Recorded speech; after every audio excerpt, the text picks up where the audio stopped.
Okay, John Massengale. I'm part of the local team here at Nutanix. Today we're going to talk about beyond Broadcom, a practical approach to platform alternatives. Who here uses VMware today, has used VMware in the past, has experience using VMware? Raise your hands. Most, if not everybody in the room. Your organization either uses it today, has used it. How many are looking for alternatives right now or have at least considered it organizationally? Most in the room, at least half, right?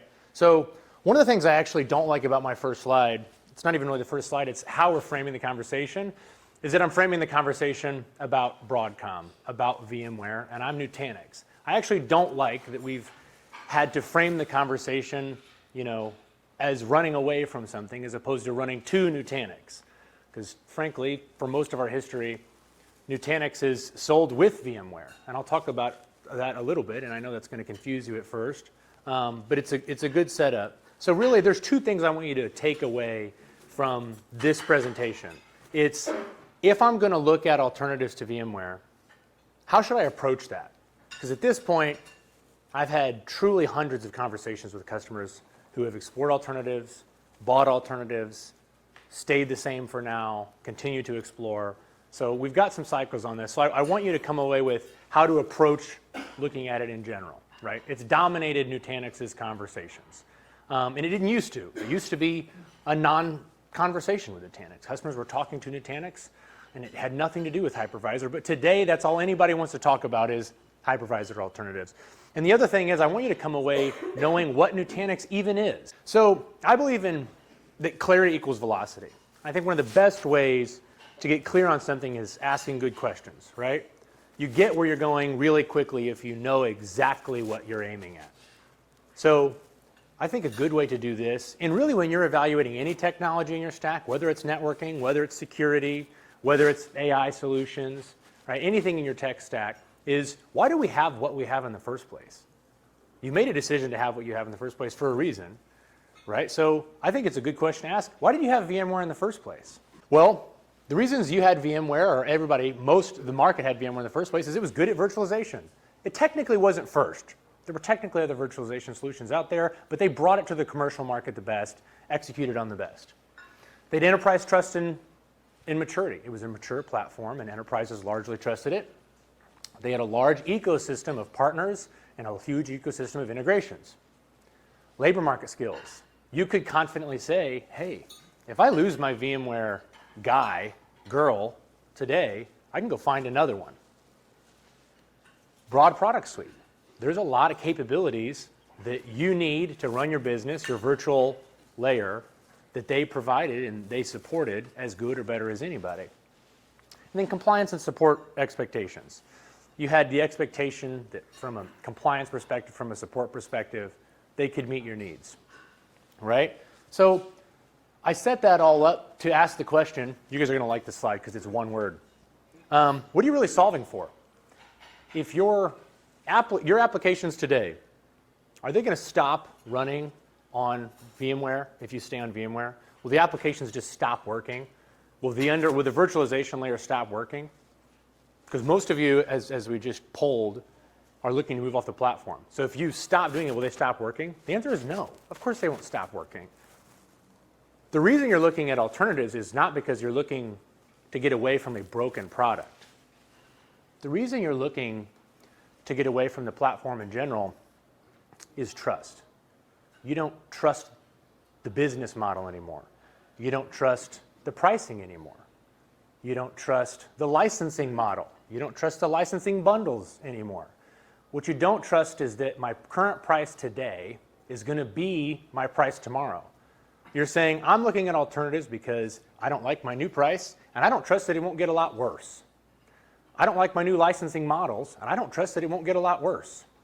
I don't like my new licensing bundle and product adoption, and I don't trust that it won't get a lot worse. I don't like my new support model, and I don't trust that it won't get a lot worse. So that's really what you're solving for, is you're solving for trust.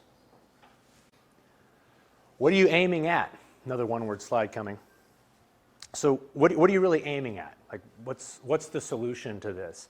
Well, you want to be able to go back to your business and say, hey, the solution that we're going to puts us in a position where we don't find ourselves in this position again, where we're not in the position of, okay, we have a bad end vendor that is a critical layer in our critical IT infrastructure, and we have to migrate to a whole new platform.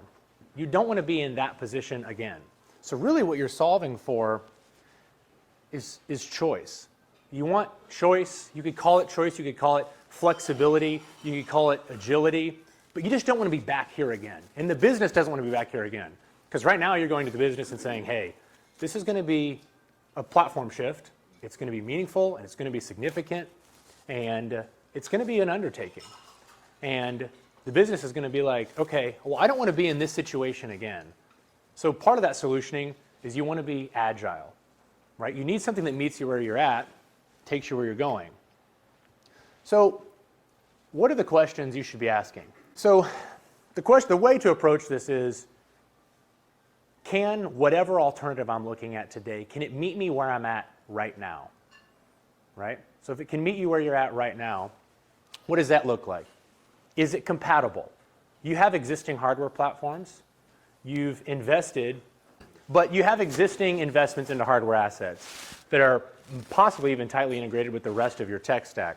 And so is it compatible with my existing hardware stack, or am I in a position to invest in new hardware anyways and look at new hardware? And is it compatible with a broad range of hardware solutions with hardware partners I already have and like, or that, some that I do trust and would move to?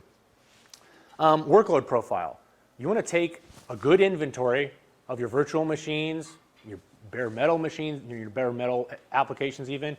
Take a good look at your workloads, your application, and reconcile them against this new solution. Can I run my enterprise apps and the applications and workloads that support those enterprise apps on this new solution? Migration.